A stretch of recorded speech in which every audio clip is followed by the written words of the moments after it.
TV. Sementara itu, pemirsa, Kepolisian Daerah Sulawesi Utara siap amankan perayaan Tahun Baru Imlek di Sulawesi Utara.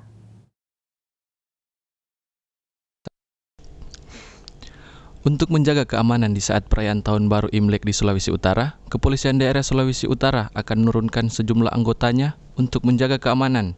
Hal tersebut disampaikan oleh Kepala Kepolisian Daerah Sulawesi Utara, Irjen Pol Mulyatno, saat berkunjung di Manado Pos. Nah, untuk Imlek kan tentunya nanti akan ada saudara kita yang merayakan Imlek, ya kita akan bantu sepenuhnya, khususnya di dalam memberikan pelayanan pengamanan.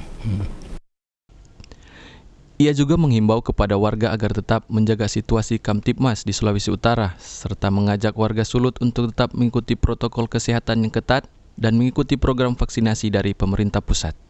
Eka Putra melaporkan untuk Kawanua TV.